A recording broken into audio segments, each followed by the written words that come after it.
Ladies and gentlemen, welcome back to Joe Stunner Boxing. Liam Beefy Smith, all 33 years of him, defeats Jessie Vargas on a 10th round TKO.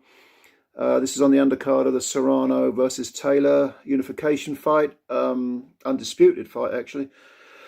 And to be honest with you, Liam Smith, I don't think he's ever looked quite so good. I mean, he looked really, really good in this fight. Now, we know that Smith is a former WBO super welterweight champ, lost it to Canelo on a body punch KO, but I think he won a vacant title and he didn't really defend it against anyone special, but so he was kind of flew under the radar as a champion, but since then has proved himself to be, definitely a world-class fighter. Having said that, he was in against Jessie Vargas, who's a two-weight world champ, but those weights were super lightweight and welterweight. He won the WBA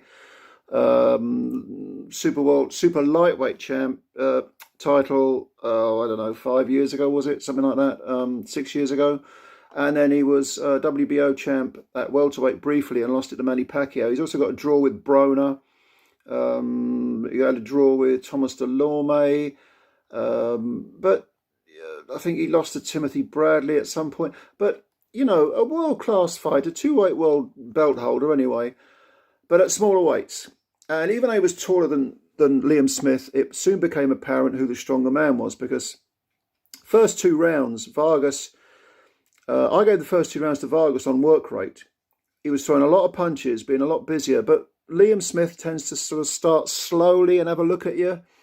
And none of Vargas's punches were stinging Smith to any degree. Smith, to me, looked like he was just having a look, sussing him out. And in the third round, he went to work. And he won the round. But there was a clash of heads, and Smith collected a cut over his right eye. So even though he lost the round, Vargas must have been thinking, okay, I've cut you. That gives me a nice little bullseye to aim at. But in the fourth round, I didn't see a clash of heads, but I think it was a clash of heads. So the commentator said anyway. Vargas got cut in the fourth round. And I thought Smith won the third and the fourth rounds. And so it was two each after four. Now, from there on in, right up to the stoppage in the 10th, it was all Smith. Smith has always had this very conventional offensive style. He's a very good sort of box fighter. He moves forward, doesn't waste much in terms of punches or footwork, always moves forward into range and then lets his hands go. There's nothing really fancy about what he does, but he does everything very well. And so it was with Vargas. He was chopping down Vargas, eroding him like water on rock. And I thought that the body punches, especially the left hook to the liver, was really, really effective for Liam Smith. Was chopping up Vargas, and Vargas collected that cut over his left eye in the fourth round. But it wasn't just that. His face was getting busted up, his nose looked busted up, his blood coming from his nose and his mouth, and his punches noticeably were having no effect on Smith. So up at super welterweight, it didn't look like he had much to offer. Not in terms of, he certainly wasn't as strong as Smith. It didn't look like his punch power was having any effect on Smith, whereas the opposite, when Smith landed the punches, that it was definitely having an effect. So, coming into this fight, Vargas hadn't fought for 2 years. His last fight was against Mikey Garcia, and he did win some rounds, but he lost, I think it was unanimous on points, over 12. And he's a good fighter, Vargas, but this was a weight division too far. That's the way I looked at it anyway. That's what I saw. And between rounds, you kind of expected. The writing was on the wall from about the fifth, sixth round that Vargas was going to be hard pushed to last the distance. And between rounds, the doctor was looking at him.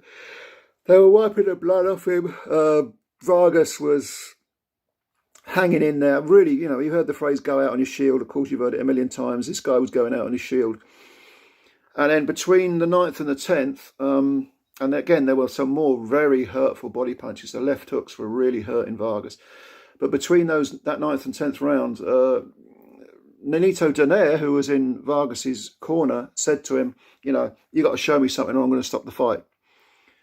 and the doctor had a look at Vargas. He went out for the 10th, but 41 seconds, I think it was, into that round, it was all over. Because, again, Vargas was stung seriously, battered into the ropes. And Steve Willis, the walking meme, him of the eyes, he was the ref. He stepped in and quite rightly stopped the fight. And I think this is probably the last we'll see of Vargas. He's 32 now, and Smith, although Smith's 33 and has had quite a long career, there aren't that many miles on the clock. He looked very, very good indeed. So I think Smith will probably go hunting for the winner of Charlo Castano, and I wouldn't rule him out. I mean, he'd probably start as an underdog, but he would be a live underdog. For Jessie Vargas, if he wants another go, maybe he can drop back down to welterweight, but he's been a two-weight belt holder. I don't see what he's got to prove. Certainly went out on his shield in this fight. Good fight. Well done to Liam Smith. He's got something left. Believe me, he's got something left. He can still make a splash at world level, but probably it's over for Vargas. Did you see the fight? If so, leave your comments below. Thank you for your time, as always. Hit the subscribe button if you're new. It takes a second. Just hit that subscribe button. You'll be doing me a big, big favour. Hit the like button as well. And as I record this, we've got one more fight to go, and that is, of course, Taylor versus Serrano. So I'll no doubt I'll do a video for that. But thanks for your time. Speak soon. Bye for now.